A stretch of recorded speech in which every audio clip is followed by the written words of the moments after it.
Hi. Hi, we are doing it's my turn this week. Yeah. Yeah. It's our Monday episode. And did you notice last week we were back on track? Woohoo! Hopefully we will be this week, even though we're recording on Sunday. That's okay. We're early on a Sunday. I was behind. I delivered on my promise from my last terrible trend, and I did this episode on executioners and executions and that stuff. So I did a deeper dive that I've been doing, and I think I got some pretty good information. Cool.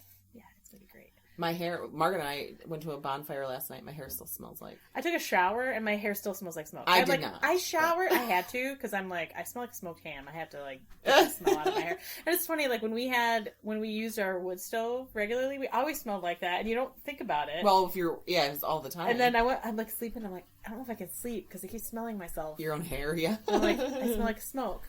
It's like, I think I'm camping. And then it was like, as soon as I got up, like, I got to take a shower. Of course, my back is hurting today, and that's like one thing that makes your back feel better is a hot shower on it. So, yeah, for sure. Yeah, so it's fun. Yeah, it was so much fun, and my throat's a little rough because we were singing. Yeah, and it was fun. It was great. Somebody was playing guitar, and we were all singing. It was wonderful. We had a good time. That's my type of bonfire. Yeah, it was awesome. Chill, sing songs, hang out. It was great. It's that time of year where you would just want to do that stuff. And it wasn't outside. Too hot. It was cool out. It was awesome. Yeah, and today it's only 70, and it's breezy, and it's like the best summer weather for me, in my opinion. This is perfect. This is what June is supposed to be like. Yeah. It's not supposed to be 85. No, it's supposed to be 70 with a cool breeze where you feel like, ooh, do I need a jacket? Yeah. I want to wear a jacket. Like that's my favorite weather is jacket weather. Or like a cardigan. Or I love hoodie. a cardigan or a hoodie. Or a nice hoodie. Yeah. Yeah. I'm loving that. Mm-hmm. I took my kids on a little nature hike yesterday. There's this great little nature preserve type thing near my house. And we get there, we're the only car in the parking lot, and we're walking around in the woods, and we're the only people there. And you keep hearing these noises. You're like, I watched too much. I listened to crime. Too much true crime podcasts. True crime will make you. Oh my god, nuts. what is wrong with me? I have my two little kids and me walking around in the woods woods by ourselves. At least we had cell service. Like that's where good. this is located, there's cell phone service, which is pretty awesome. But it was interesting. Yeah. And then I'm like, next time I come here, I gotta make sure I have like some kind of pepper spray or a utility knife or something. If somebody tries to kill us, I have like protection. And it kind of was like, okay, girls, let's walk a little faster. I would be the same way. And the first thing you said to me when you're like, I was like, oh god, that would make me like normally, all the true crime I listen to makes me. But you know what? Normally when question. we've gone there before, we've had somebody else with us, like my mom, or you didn't think as much of it, or a friend of mine has gone with me, and it's just like it's just me and my kids. Yeah, I'm like. Even if it was a bear in there, because there's bear around there. Yeah, my parents had a bear in their backyard. It killed Ruby's inflatable pool that my mom got her. Damn bear went in swimming. Yeah, he popped the pool. So and he got caught on my dad's neighbor across the road asked if he could put wildlife like game cameras in his backwoods, and he caught a bear on it like 6 feet from my parents' house. Right, which is crazy. It's like, oh, he's probably, but maybe he's been there the whole time and nobody's known. Yeah. Yeah, but it makes you think a little more. It's like, I don't think my kids need to be anywhere outside by themselves. Not that they are anyway, but. Right. Makes you second guess being out back. Yes. At night. Fresh alone. air. Fresh air is for dead people, according to Morbid. And yeah, I sometimes agree with that. Sometimes, although I do love the fresh air and I love being outside. But I mean, honestly, me and my mom and my two little kids, not much different. Than me and my two kids. I'm like, but the fact that there was 4 of us out, it's harder. Well, the more people you have, the harder it is to take one down. You know what I mean? Right. It's more of a roadblock or yes, whatever that would stop you. Second guess. Oh, there's 4 of them I got to deal with instead of just 3 of them. 2 women are easily controlled by the 2 little children that are with them. Yes, and that's like what you think in your brain. You're like, oh my god. Oh god.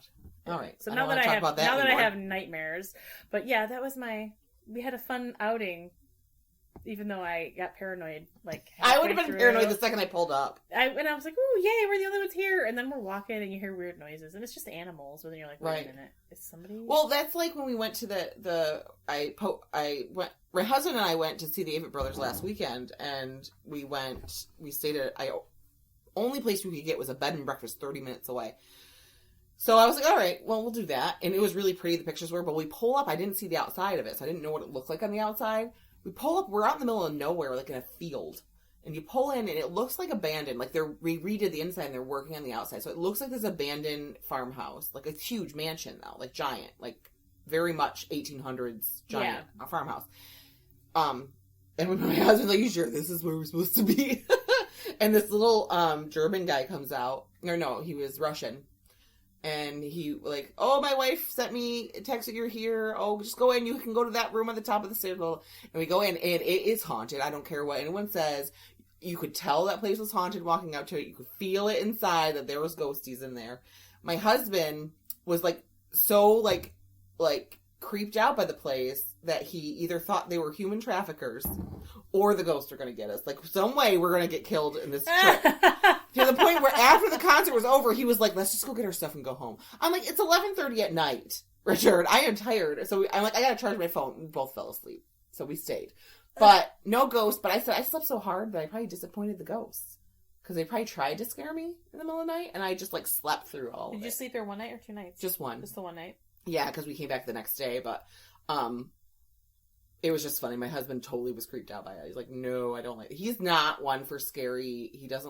He only can watch scary movies in the daytime. I never knew like, that. And you would never know that looking at him, the big burly man he is, like, he would not want to be a part of this kind of thing. But he, like, has a hard time even listening to the spooky stuff. Like, he does it, he's like, I don't want to, nope. So, it was funny. But that's the thing.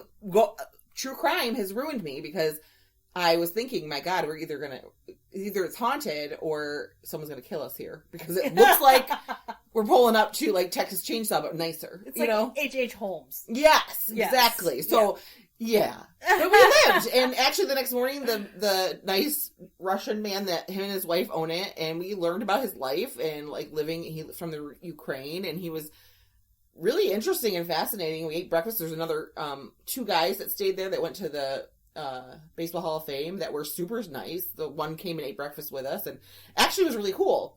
But daytime's way different than nighttime. You know what I mean? That feeling changes. I would totally anyway, all right. Okay, so this is my episode on executioners and different forms of execution and some botched executions and how they went. Fun.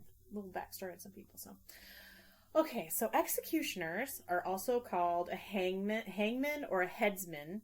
I know that was because they either hang you or they chop your head off. Yeah, makes sense. It is a profession. The profession of execution was, for the most part, a family business. This title would be passed down from father to firstborn son. Okay. So it was a familiar thing, like it's in the family. So just family like royalty, business. But... Yeah, like Supernatural, but with killing people. Gotcha. Yeah, not just demons and stuff, The daughters, like, in the family, the daughters would marry other executioners. So, like, if your dad's an executioner, your life is to find and marry an executioner. That's gotta be real fun. You have to do that. That's what normally happened. Wow. Like, way back when. And the younger sons, they would either become an executioner in a town where they needed an executioner, or they would just assist their older brothers in executions. It would be the assistants. So it's like your life and your children's life are just executions. They really have no choice. No choices. And I think that's why. But it was like, think of it, it was like a trade passed down. So It wasn't like these were uneducated. They were educated in the fact that they knew a lot about, like, anatomy, and because that's like when you have to know where to cut, draw and quarter somebody. You got to know parts of the anatomy and the way to do that the best way. In 1741, Jean-Baptiste François Carrier was appointed executioner of Nantes after his father's death, and he was only 3 months old. He was the executioner at 3 months. At 3 months old. Oh, good. Yeah. So it's like, that's like how how it's like being the king at 3 months. How can that 3-month-old be the executioner? Is there a regent for him? Probably the brothers of the executioner would probably be, or they would have a son from another executioner come and fill in until that child was old enough to do it. Right. So, as cities started to grow in population, there were laws made regarding the executioner and his family, and that would be regarding how and where they could live their lives. Okay. Even to the point of who he was allowed to touch and where he could go. Wow. Right. And in many places, the executioner and his family were not allowed to live in the city or enter in the city only on specified days or specified places, because they were considered they were definitely outcasts. Right. You didn't. It was probably felt like they were cursed. Like if you got too close to them, it would rub off. Or something. Yeah. And the family was required to attend church, and they would have a specific pew that they were allowed to sit in, and they were not to mingle with the people. So they were very much the family was isolated. I mean, and it's like if you have a wife and you have kids and your daughters can't meet boys from town, like no boy's gonna want to marry the executioner's daughter. And they can't even have friends. No, there's within That's the family. sad. I know. Some of the perks of being the executioner were you got to torture people. That's part of your job was torturing. Yeah, fun. Sign me up. And you get to kill the condemned. Good times. Something called, I'm going to butcher this because I looked it up on how to say it in French. It's basse ouvrier, which is what they would call lower or menial work. An example of that would be the exclusive right to clean cesspools. Ew! And they got to keep anything they found in the cesspool. Oh, good. Yeah. That makes me want to do it. Yeah, they found all kinds of valuable stuff in there. The right to claim stray animals and ownership of animal carcasses found in the street. So that was when he was allowed to go in the city, was when he had to clean up dead animals. And he'd keep it. But he get to keep the carcass, which would have valuable fur or skin. Right. So, yeah, you get to, I get a rotting animal carcass. I guess if you're drawing quartering people, you don't mind that. Management over social pariahs. Oh, good. So, the lepers and the prostitutes, you were like the head honcho of them. Oh. Which gave you the ability to collect taxes from them. Because you're like, the executioner and his family are pariahs, but they're like the elite pariahs. Yeah. Because they have money the king and education. Of pariahs. And they have control over the other people. Like, people that got banished from town, like the lepers and the prostitutes and the infirm and things like that. The droit d'élevage, which actually means right to dip into. So this means that it entitled them to a portion of all the goods from the market vendors and carts that passed through the city, which earned them scorn from the villagers. So basically, the executioner had a right to take part of the goods from anybody that would come in with a cart. If they had a cart full of vegetables, he'd get some of them. Oh. If they're selling leather, he'd get some of it. If they were selling anything that they were selling, he had a portion of either what they pay him in money or goods. So this made them wealthy, but they were scorned. Like the people are like, "Thanks for taking my hard-earned money." Right, and I mean, the other people are like, why do they get it? Why is that fair? They're horrible people that murder people. Like, why do they get part of the money? So they were just like outcasts. Mm-hmm. Like they were on the outside, like 100%. Even though they had wealth, they were ostracized for the wealth they had. So they were educated at home in their trade. They learned about local laws and their role in society as well as anatomy. In some places, they were the only physicians. So if somebody got hurt or they broke a leg, they would take them to the executioner to set the leg, because the executioner knows about anatomy, because he needs to know how to kill people. So like for some places, especially if the physician, they couldn't get to the physician, they would go to the executioner, which is just awful. I know, right? But it's like going to a mortician if you didn't have a doctor in your town. But even they're not nowadays, aren't people. Like the people who administered lethal injections, aren't they doctors? I think they have to be, right? Yeah. To know they might not pull the switch, but they're the ones that adjust everything. So I mean, that kind of makes sense, I guess. They were trained in how to kill efficiently, as most executions were public and had to be carried out seamlessly. Right. You know, it was entertainment for people, right, which is horrible. The superstitious crowd would take anything out of the ordinary as an act of God, because this is the times, you know. And in Germany, the executioner was allowed 3 strikes, and if it didn't succeed, he would take the place of the condemned. Oh, so they meant business. Like, if you can't do it, then you're dead. You get 3 tries, and if you can't do it, then guess what? We get to cut your head off. Oh my God. Yeah. And then what if that person can't do I know, it? it's like a never-ending thing of beheadings. So they had to really build up their strength. Yeah. The invention of the guillotine saw the slow downfall for the need of a highly trained executioner, and were mostly disassembled by the late 19th century. Like,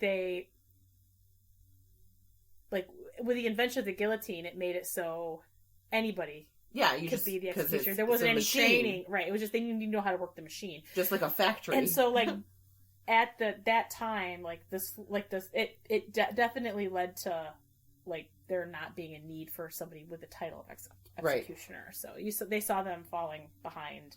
There were quite a few famous executioners too. And I'm not going to get into that here, but I'm going to make a special episode for our Patreons. Ooh, a Patreon episode. About the famous executioners. Nice. You better become a Patreon for that one. Great Britain outlawed public executions in 1868, and it wasn't done in France until the 20th century. Wow. And you can see photographs of the last public exexecution, and it was a guillotine. And they used the guillotine. Yeah. Yeah. Well, they were all about the guillotine. They invented the guillotine, right? The French? I think I'd get into it. Okay. Yeah. And the office of executioner was phased out after World War II. Many European nations outlawed capital punishment after World War II. Oh, right. So, like, they don't do the death penalty. And they probably, it was like so much death. I think, everyone was just like, we can't keep doing this death business. And I think it was after, like, they did all the, I can't remember, the Nuremberg trials. Yeah. And I think it was after that, people were like, I think we're done. We need to not do this. Yeah. Yep. So I'm going to talk about different forms of executions that executioners would do, things they needed to know how to do. Where there's hanging, which obviously that's a slow strangulation. Mm-hmm. It just happens. The next thing was beheading. Okay, but hanging was done for the masses. You get caught stealing, you're just a regular person, you get hung. Beheading was a privilege, save for nobility and royalty. It required skill to behead someone in one chop. The axe must be sharp and the block steady. The blocks were carved specifically for the purpose of beheading, and there were hollows for the shoulders and the chin, so that when somebody would kneel down in front of it, and some of them, most of the time, they were about 3 feet high, so when a person was kneeling, they could just lean their head over, and their chin fit in the notch, and their shoulders fit in the notch, and it stretched their neck, so that it made it so they could just whack. Ugh. It was a wooden block. So gross. All I think of is Ned Stark. Yes, and but he was chopped off with a sword. They beheaded him with a sword, and that's a different type of beheading with a sword. There's the axe. Is what you're the axe. Like some of them, the block was low, and it almost made them have to lay prone out on the ground. Oh wow! So and with all beheadings, and I think it was because they were noblemen for the most part, and it was seen as an more honorable form of death than hanging. They would give a signal when they were ready. So, like, as soon as they either would put their arms out to the side or they would wave their hand, usually it was when they put their arms out that they were ready, and then the executioner could, like, I'm ready for you to chop my head off! Chop it off! Jeez, it's just like... I just lay there with my arms real tight to get like, I'm never ready. I'm never going to be ready for this. But it was like, everybody's watching, so they wanted to show that they had honor. Right. So, they needed to be honorable, and they didn't want to be cowardly. Right. Another form of execution would be boiling to death. Oh God. Yes, and this was done. Like, this was like you're. I don't want that happening ever. Yeah, you're condemned to be boiled to death. No, yeah. I'd rather get my head chopped off. Thank you. It would be a large cauldron, would be filled with water or oil or tallow. Oh. And sometimes the victim would be placed in it first, and then it would be heated slowly. No! Or it would already be boiling, and they would be plunged in head first. No! Or, alternatively, they would be placed in a shallow pot of boiling oil and fried to death. No! Like a spring roll. I would, try to escape so they'd kill me in the process of trying to escape. Before I could get there. Or a lot of people would try to commit suicide in the jail cell. Yeah. That's what, why would you want that? No one wants that. That's the worst. And that was safe for real bad people, like people who, usually treason, either drawing and quartering or boiling in oil. Burned at the stake. This was saved for heretics, sorceresses, witches, and women. Of course, because we're all a bunch of witches, which, yes, we are. Right. And sometimes bags of gunpowder would be tied to arms or between legs to speed up the process. No. And they would sometimes have a rope around their neck or a chain so they could be choked to death before they caught on fire, which is probably way more humane than actually being alive. Burning alive. And they would try to do it quickly. And, a lot of the botched burnings at the stakes were because they didn't catch on fire fast enough and they slowly cooked. Terrible. Awful. A more modern forms of execution are like the electric chair, firing squad, the gas chamber, lethal injection. And I'm not really going to go into those because I'm sticking more to old-timey things. Old-timey. Yeah. Even though firing squad was around for a while. Yeah. And it stayed around for a while. Probably still is done. I'm sure in other it is. Countries and definitely. things, yeah. And we'll go to the guillotine. The guillotine. It could kill. They timed it in Paris during the Great Revolution there. It could kill 12 victims in 13 minutes. Holy cow. 20 in 42 minutes. 300 in 3 days, or 1,300 in 6 weeks. 1,300 people. Now the basket that caught the head, how many heads they keep? Like when they did it in 3 They would minutes? fill the head up, and then they would switch it out for a new one and basket. get rid of the head. I wonder how many heads fit in a basket. I don't know. I didn't read that. Interesting.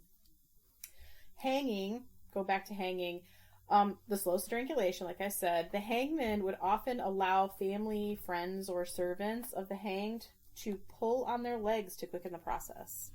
Because at first it was literally like they would be either in a cart or on a stool, removed, or like they would build a gallows and put a ladder, lean the ladder up against to it, and then they would have the condemned person to climb up the ladder.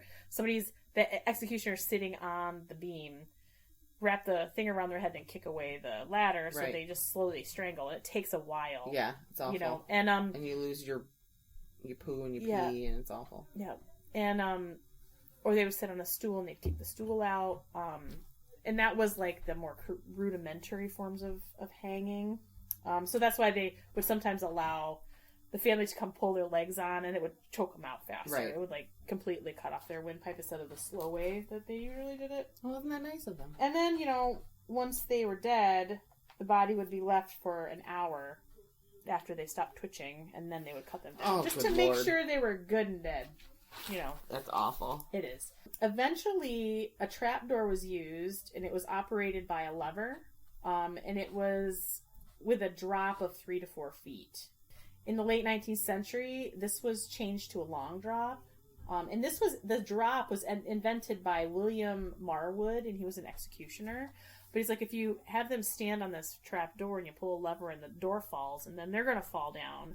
And there was actually like a mathematical formula to it eventually, because they wanted them to die quicker. Right. Because it got to a point where it's like you're standing there for 45 minutes watching someone slowly suffocate. It's just awful. Yeah, they wanted to snap their neck. Right. But if you do it, if the rope is too long, it could literally rip their head off. So you have to find the happy medium there. And it was like, the long drop was determined by the person's age, their weight, their build and fitness. Wow. And usually it was between 6 and 10 feet for the drop. And it brought almost immediate death by snapping the neck. And basically you snap the neck and separate you're breaking the spinal column. Right. So that was like the quickest form. Awful. Yeah. Ugh. Ooh. And now we get to, there's a couple, like the Scottish Maiden, which predated the French guillotine. The Scottish Maiden? By many decades. And it was basically a crude form of a guillotine. Okay. It was a blade that fell. And that's where the guy who invented the guillotine saw the Spanish maiden. And then first. just, like, made it better. Right. And now we have the 2 worst forms. Oh, I thought we already talked about that. No. These are terrible. These are absolutely terrible. First we have the one popular in England and Scotland for those charged with high treason, and this would be plotting to overthrow or kill the sovereign. Okay. And this is hanged, drawn, and quartered. Oh, no. The person, the convicted, would be hanged by the neck, but they wouldn't be allowed to die. They would just be hanged by the neck, and then they would be cut down, alive still. Their privy parts would be cut off. No, privy! And your entrails to be taken out of your body, and you, still being alive, burned before your eyes. They burn your entrails that are still attached to your body before your eyes. Oh, Jesus. And then your head would be cut off, and your body be divided into 4 quarters. A head and shoulders to be disposed of at the pleasure of the king. Most likely placed on public display. Fun. This was only done to men. Okay. Women were burned instead. Right. We'll just burn you at or the witches. stake. Yeah. Or they would be beheaded. If you. Mm-hmm. Yeah. It would go against a woman's modesty to be so publicly exposed and mangled. That was the reasoning behind it. Women are too modest for them to cut their body open. Can't cut their privies. You can't cut. I mean, you can cut the boobies, but their privy parts are inside. Are hidden inside. So yes, but yeah. Gross. So let's we'll slice you open, pull out your intestines, and set them on fire while you're watching. I can't. Who thought of this shit? This is like the blood eagle with the Vikings with the lungs. That's pretty gross. I didn't get into the Viking stuff because this is more just like Europe. Even though Vikings are Europe, it was different. Well, it was before this. They didn't have like executioners that did that. They just did it for fun. They just did it. The heads of the hanged, drawn, and quartered, the heads would be boiled in salt water and cumin. Season them with cumin. Why? To deter birds, because they would be displayed in marketplaces or on spikes on London Bridge for months. Oh, London Bridge. Yeah, as an example. The quarters, so your arms and your legs, would be hung from the city gates or displayed on London Bridge next to the head for months. So they didn't want the birds pecking at them. Yeah, the head, especially the head, because you need to know who it was. After they boiled them, they boiled them in salt water and cumin. It still looked like a person still after being boiled. Like I feel like that would warp your face a bit. But I don't know. I have never cooked a human head. Nope. Later, they would be displayed at Temple Bar. I can't read my own handwriting. It's an archway at the corner of like Strand and Fleet Street in London, and it's like it's still there. Oh, they have like things marked and stuff, like where the hangman stuff used to be. Crazy. Yeah. So now on to my last horrifying thing: breaking on the wheel. No. Or cross. It could be either a cross or wheel. And we're talking like more of an X-shaped cross, not like a Jesus cross. A convicted would be tied face up and spread eagle on a large cartwheel or a cross. X. The executioner would then take a heavy iron bar or a hammer and smash you with it, slowly shattering your forearms and your upper arms and your lower legs and your thighs, Horrible. Your hands, your feet, your ribs, until the final blow to the heart or neck. Sometimes they would be strangled after. One case, a man wasn't to receive the final blow until he had spent 2 hours on the wheel getting bludgeoned. That's horrible. Would he even live through that? How do you? Wouldn't you pass out? You weren't even eventually? Like a human. Like they would take you. Like they said that you're mush, or you look like a rag doll at the end. Yeah, just a bag of. Some place would require so many blows before you you have to hit them. You had to get so many 20 to 40 blows. Holy shit! Yeah, it's awful. I mean, I think in some cases this might be worse than being hanged, drawn, and quartered. I think so because is it slow torture? Like you're fully awake. Where like with the hanging, you're going to be slightly. Because you've been deprived, your brain's been deprived of oxygen, and you're slightly out of it, almost passed out.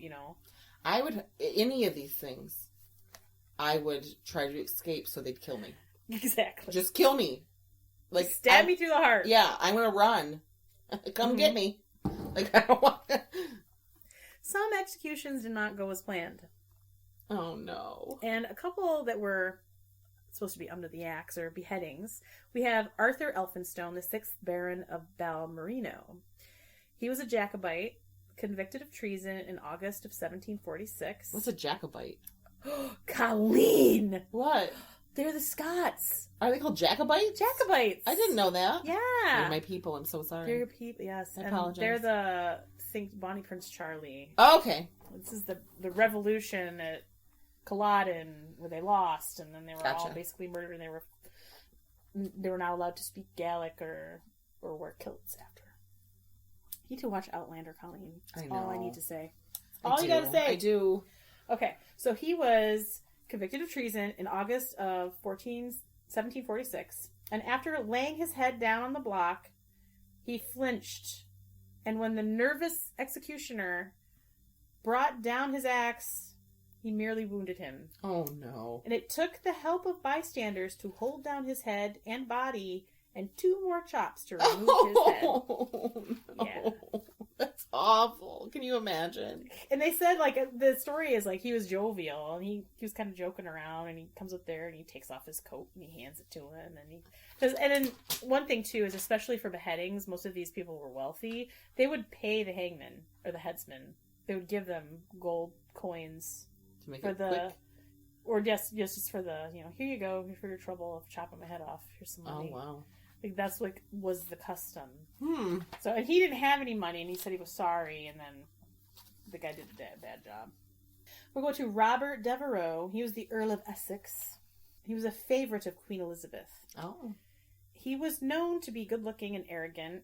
He was sent to be the governor. She sent him to be the governor of Ireland in 1599. So this is Elizabeth. The first. Yes, this is Henry's daughter. The Virgin Queen, yeah. Who painted her face white. Mm-hmm. And when he returned to court, she sent him to Ireland, and he was bade to stay there until she sent for him. Okay. Like, you can't come back until I tell you can leave. Because he was kind of being uppity. It was like rumored that he was her lover too. I think like he was favored. Oh yeah. She was one of he was one of her favorites, but he was getting arrogant, and she didn't like that, so she sent him to Ireland. And so he returned to court without her permission, and he was dirty, and he was rude to her. She suspended him from from most of his offices. He was still the Earl, but everything else was taken away from him. This angered him, and he conspired to overthrow her. And February 8th of 1601, he attempted and failed to seize the Tower and Palace of Westminster, and he was found guilty of high treason. He was executed on February 25th, 1601. He was 34 years old, and his executioner was known to him because the Earl saved his life previously because he had been convicted. He had been accused of rape, and they were going to kill him, and the Earl saved his life. He vouched for him, and so now this guy's got to kill him. He's like, man, I wouldn't be alive if it weren't for you. Right. What do you do? It's his job. Right. His clothing was very flamboyant, especially for the time. You're thinking Renaissance. It was velvet and satin, and he had a little rough collar around the neck of his doublet. And when he was led to the executioner's block, he asked the headsman if his waistcoat would hinder him. And they said no. And then he prayed, and he laid his head on the block, which was low. So it required him to basically lie prone. It was one of those real low blocks. He spread out his arms, which was the signal that he was ready. And it was then that the executioner realized that the collar ruff of the Earl's doublet blocked his neck. And he was made to stand up and remove his coat, and it took 3 chops. And after, when the executioner picked up his head, it was said that it blinked at him. Oh! Because eyes were blinking. I bet that could still. They said that there were things where after people had been beheaded, their face twitched and moved for an hour afterwards. I bet. That is just... Nerves are dying, man. Whoa! The brain could still be alive. You don't know. I don't know. And who knows? They might be thinking and... Gross. Hanging out in a basket full of their heads. Blinking at each other. Their nerves are severed, so it's not like they can feel pain at that point. You hope. Ugh. Okay, so we're going to go to John Ketch. He was an executioner for Henry VIII, and when he went to unhead Lord William Russell, This was in July of 1683. Yeah. William Russell for treason, which ended up being false. He was falsely accused of treason. The first chop gave him a deep gash, but didn't kill him. So he gave it another go and brought the axe down so hard it embedded into the block so deeply he couldn't get it out. Oh, God. And his head was still not removed from his body. Oh, gosh. So he had to take out his pocket knife and... Saw it? Finish the job. Oh, my God. Yeah. Horrible. And this was 1683. And this is in July of 1685. Ketch was to execute James Scott, the Duke of Monmouth, for treason against King James II. And Monmouth was unimpressed with Ketch because he was notoriously not a great executioner. Okay. Obviously, he knew about this one. And he only gave him partial payment and told his servant to only give him the rest of the money if he did his job well. Oh. Yeah. And he asked to feel, like, before he's walking up to the block, and he asked to feel the axe, and he said it didn't feel sharp enough, to which Ketch, the executioner, replies, "It's sharp enough and heavy enough. Like, don't worry." He's, like, getting pissy because he feels like he's questioning his abilities, which he should have. And the first blow only gave the Duke a small cut, and the Duke stood up and glared at him. You fucker. Exactly. I'm like reading this and I'm like, oh my God, this dude. That's the energy I want to bring to my execution. Exactly. He's like, what? I just told you. I told you that wasn't sharp enough. You are not getting the rest of your money, asshole. Exactly. Okay. And he resumed his position, and after many more strikes, with the Duke writhing in agony, Ketch threw down the axe and stated that he couldn't do it. His heart failed him. And at this point, the crowd was furious and demanded that Ketch be thrown over the rails to them because they were angry at the executioner for not being able to do his job. The sheriff, basically told him, you must finish your work. Right. He's like, finish the job. So he continued hacking and eventually had to finish up with a knife. Oh. Because the axe was too dull. Just like he said. I mean, he had to be escorted away because he feared for his life. Like, the crowd wanted to tear him apart. Well, do your job right.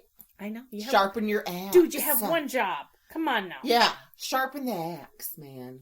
Mm-hmm. Keep your tools of your trade in good condition. Yeah. So now we're going to... boiling an oil that didn't go as planned. No, this is my least favorite. This one was 1488 in Tours, France. A man by the name of Lois Secretan. He was a convicted coiner, which means he made coins. He was what is the word I'm looking for? I don't know. Counterfeiter. Oh yeah, he made counterfeit fake coins. Money. Yeah, and he was to be executed by boiling in oil because that seems appropriate. Yeah, that's how an executioner by the name of Denis. Denis. It's French, so it's Denis, not Dennis, Denis. He bound his body and his legs with rope, and when he was tossed into the pot, they came loose, which caused him to float to the surface and cry out for mercy. No. The crowd attacked Denis, saying that he made a poor sinner suffer and was dishonorable. He tried numerous times to sink him. He had an iron hook. He was trying to push him down into the water with it, and he couldn't. And the onlookers took this to be a sign from God and that Lois was innocent, and they pulled him out. And then they beat Denny to death. But what about the guy who... Yeah, they pulled him out. But he must be all burnt up and not be able to live. I guess he lived. It didn't say, but they were so angered that they beat the guy. They beat the executioner to death. Well, yeah. I mean, that's the chances you take to have that job, I guess. I don't know. So now we're going to go to brandings that went awry, because that was another thing they liked to do. In 17th century, this is 1837-ish, around there, William Prynne, MP, he was a member of Parliament. I think that's what the MP stands for. Makes sense. He was an author. He was considered a good-looking man, but he was an author, and he had the audacity to write a book criticizing the theatrical profession. He criticized the theater. The theater? Yes. And this angered Queen Henrietta Maria, who and the King Charles I, because they were married. And the Queen was very fond of the theater. And she was mad that he had the audacity to do that, right? So he was sentenced to 12 months in prison, a £5,000 fine, and had both ears cut off. Oh, Jesus. They cut off both ears. He didn't like the theater? Yes, because he wrote terrible things they didn't like. So they cut off both his ears and sliced his nose in half lengthwise. They did terrible shit then. That's awful. Yes. He had an opinion that was different than yours. He would not be silenced. No, he continued to publish pamphlets criticizing the bishops of the church, which brought him back to court where he was sentenced to life in prison along with branding. And when it came time, they told him he grew his hair out long because he wanted to hide his deformity that they did. So they pulled his hair back and they noticed one of his ears wasn't completely cut off. He still had a little nub there. And so we have to fix that. Can't have nub. No, he has to have no ears. It was discovered he still had a nub left. On one of his ears. I don't know why that's funny. They ordered it to be removed, and he was branded on his cheeks with an S and an L, which stood for schismatic libeller, which means it's like a heretic. Right. And one of the letters was branded upside down, so it had to be rebranded. Oh, Jesus. Yes. And when removing the rest of his ear, they took some of his cheek with it. Well, you might as well at that point, right? I mean, and then he spent the rest of his life in prison, but if they did it upside down, that's on them. Yeah. Right? It's not his fault. He has a 7 instead of an L. Who gives a shit? It's branded, regardless. He's gonna be in prison. Yeah, so, no one's gonna see it. Oh, we gotta fix that. So now it looks like C? Square? Something. Oh my god. Incompetence. The incompetence of these executioners. Oh god. Man. Here's the guillotine was not without issues. Right, no. Because it was a machine, it had to be level to work correctly. Makes sense. Because you're looking this blade is sliding between two basically wood channels down. And the person would be strapped to a board, and with their head there would be like an iron ring around their neck so that their head would be pulled forward. And it would fall down, and then they would pull a rope which would release the blade, and it would fly down really fast. It was like a height thing, so it gained momentum. Yeah. But it had to be level. And there's a Mr. Charlier. When he was to be executed, the guillotine wasn't level, which caused the blade to slow down in its descent. When it was first released, it only wounded him.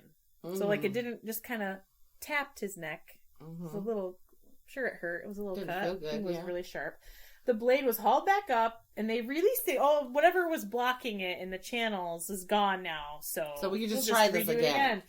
But it did the same exact thing. It just deepened the wound. Oh, good. And then this guy tried 2 more times unsuccessfully. Eventually pulled out his knife to manually decapitate him. And when he finally managed it, he grabbed the beheaded by the hair, because that's what they would do. They'd hold the head up. And he didn't realize that it was a wig. And eventually he ended up having to hold him up by his ears. That's horrible but funny. He had a wig. He was like, first he tortures this poor man. I know. But then he reveals he's wearing a wig this whole time. I know. You think he would have figured that out before they put him on the thing that they should have taken that off. Yeah. He wanted to die in dignity, Mark. Yes, I know. Well, here's some hangings that went awry. In 1785, John Burns, William Mossman, and Bernard Mears, they were all convicted of housebreaking and thieving. They were set to hang all together, because they like to do hangings 3 at a time. Right. It built up a nice crowd. Right, yeah. Right? Well, made it worth their while. They hanged them, and all their ropes broke. All 3. What are the odds? I don't know. And then they were made to sit and wait while they got new ropes. So, they first tried to hang them, and it didn't work. Like, so, the nerves okay, just sit over here and wait while we get new ropes to hang you. Can you imagine? I can't either. It's like, okay, you get one try, and if you mess it up, then they get to go free. They get to go free. That's on you. I guess that's God's sign that they are not guilty, right? Exactly. If all 3, come on. For sure. In 1828, William Burke, this was in Edinburgh. This time in history, like, is when, like, school of surgeries were opening, and people they need bodies. Right. Because they needed to figure out how bodies worked, and they were doing experiments. I mean, it's gruesome, but it was something that was needed, you know, so this is like the dawn of doctoring and physicking. You know? You had to learn about the human body. But this man, William Burke, and because body snatching was a thing, and that, you know, you get hung for that, body snatching, right? You know, you don't want to. And this was like digging up corpses, and they would sell them to anatomists and surgeons. But Burke and his partner, also named William Burke and Hare, they're kind of famous, William Burke and William Hare. They decided it would just be easier for them to take old people, get them drunk, and then suffocate them. Oh, yeah, I mean, yeah, of course. And then they could just sell them. That way they didn't have to literally get their hands dirty by digging up corpses. You just get old people, they're going to die. You won't get caught the grave robbing, because, you know, we just take these old people that people don't think about, and they'll just think they're get dead. Them drunk and then suffocate them. Disappear, it's fine. It's easy. They did this at least 15 times. They were serial killers. They did it to 15 people. And when the body of a naked old woman was found hidden in a room of Burke's house by his tenant, like, okay. I just found a naked old lady dead. Like, you have a tenant. Don't keep your dead people in your house. Your victims' bodies in your house where they can be found by your tenant that lives with you and pays you money. Well, didn't Jeffrey Dahmer live with his grandma and do it in the basement for a long time? He did most of it in I know he did his apartment. In his apartment. Who was it that had people in their grandma's basement for a long time? Like, he was killing people. I can't remember who it was. I don't remember either. It was the same idea, but the grandma never went down to the basement. She was old. She couldn't. It was him. I think it was. He started that way. Right. Hare realized he's caught, right? Right. So he quickly turned on Burke, and he testified against him for exoneration. So he's like, I will testify against him and tell you everything that he did bad, but I can't get in trouble. Right. So they basically did that for him. They banished him. Because this is Scotland, and they basically drove him to the border and threw him into England. Gotcha. Go ahead, bye-bye. You could be one of them. Don't ever come back. Goodbye. Yeah.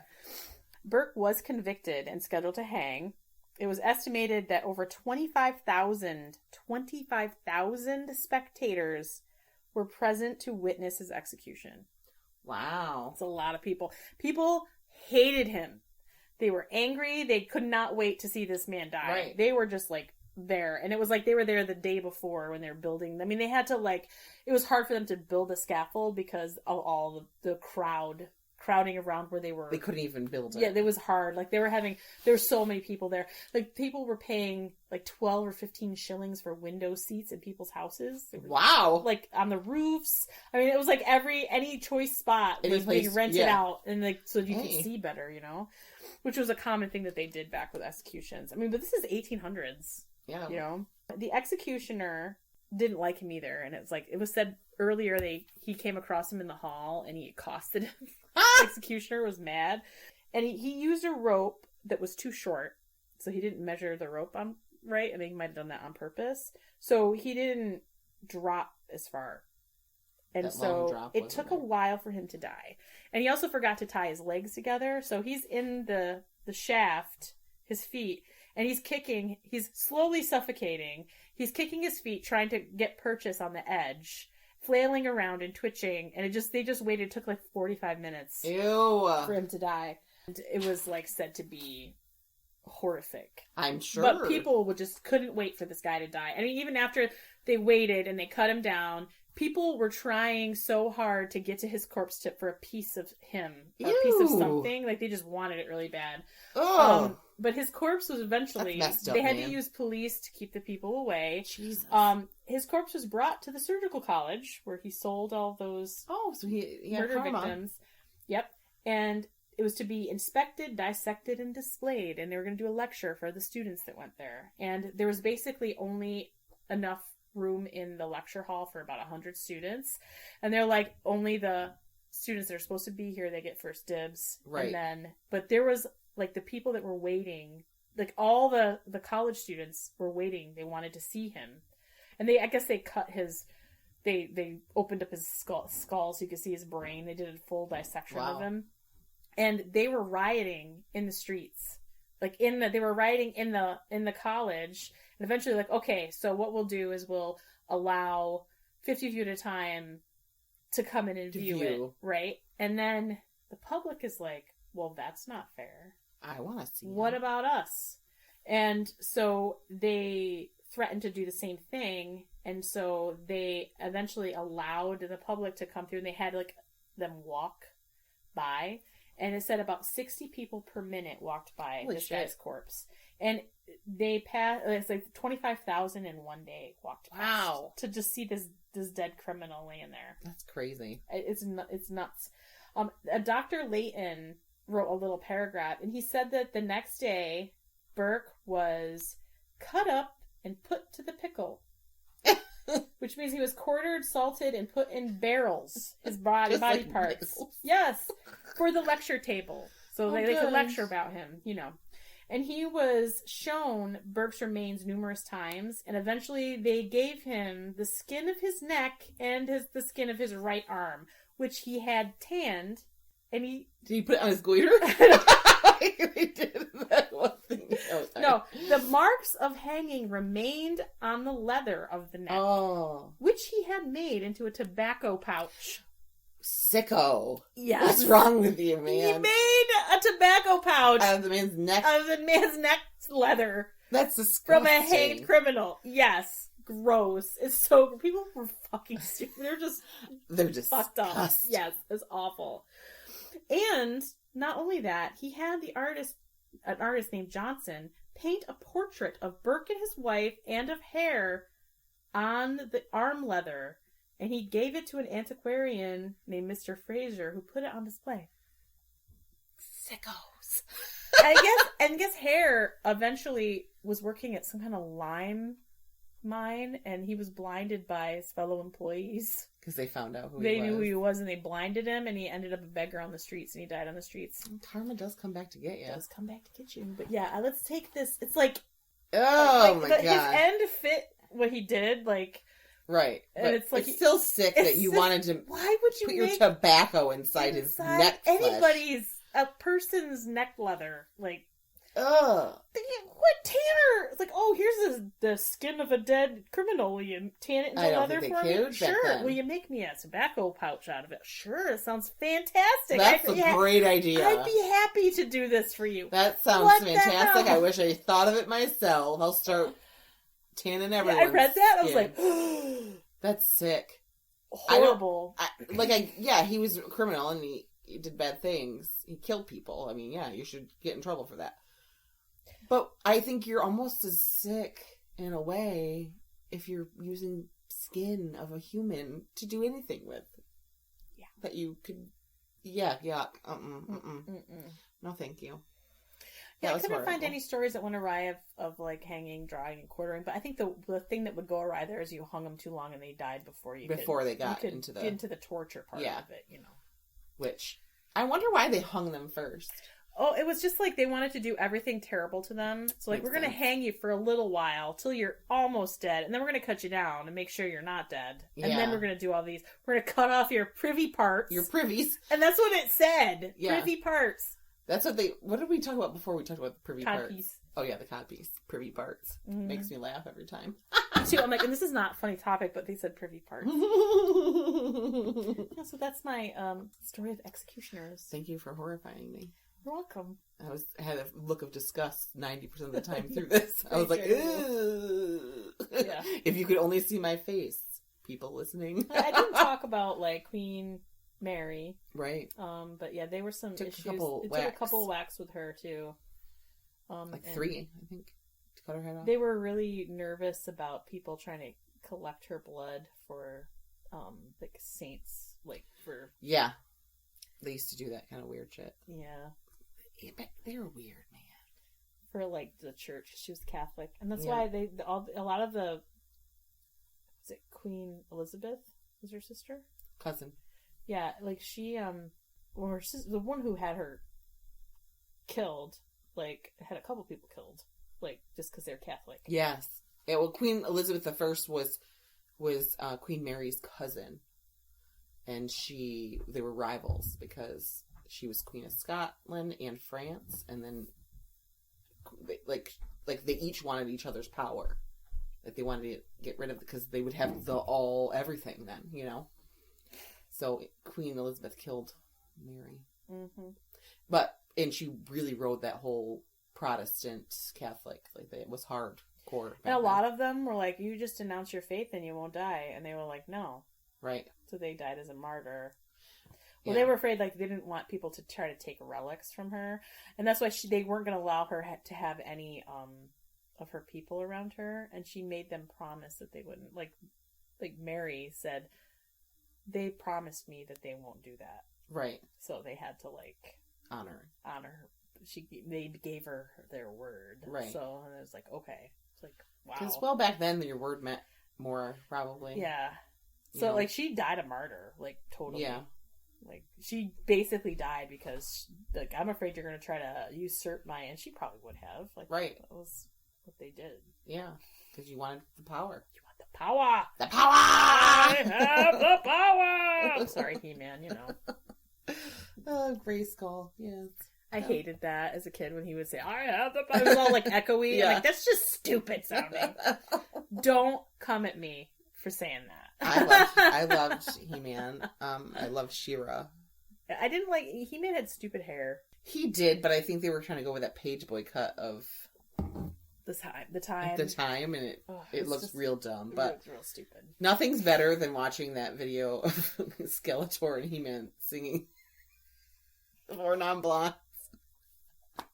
You know what I'm talking about? I do. It's pretty it does it.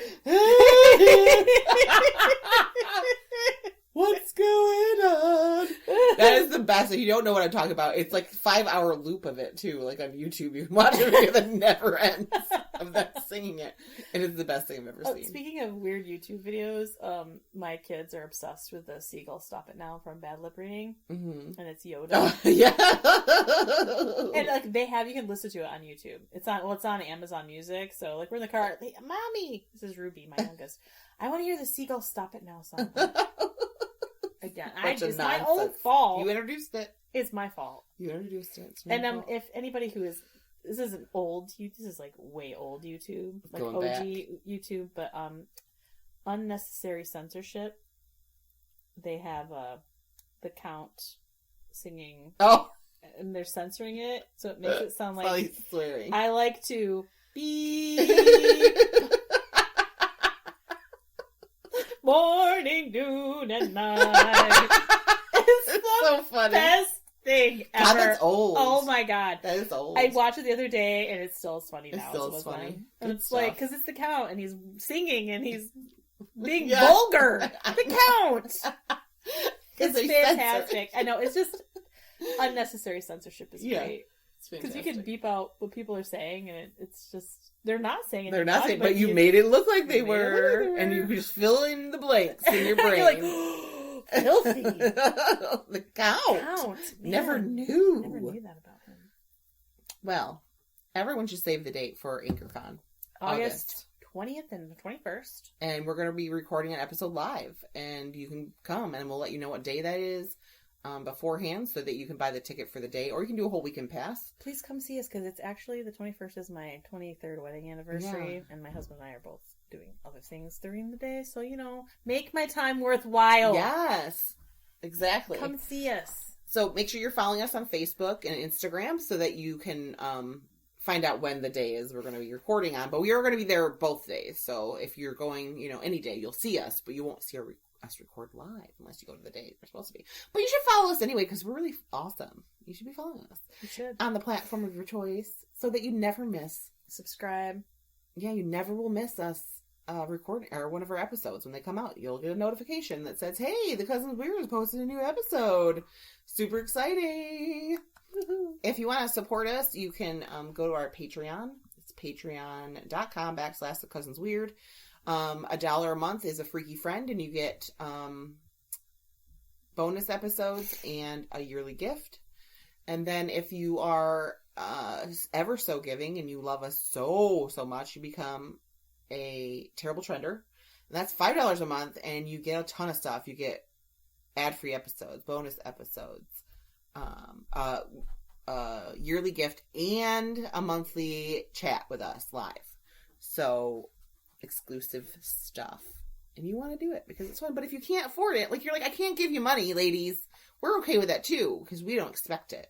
Share our posts. Share our posts. That is probably the number one way to support us because it broadens our audience. It does. And it'll make us real happy. And we're on a momentum roll right now. Right. Because we doubled the listens from all the other months last month. And we were just like trying to beat last month's. So yes. You guys can help us do that by sharing our episodes on Facebook, on your social media. Share The Cousins Weird.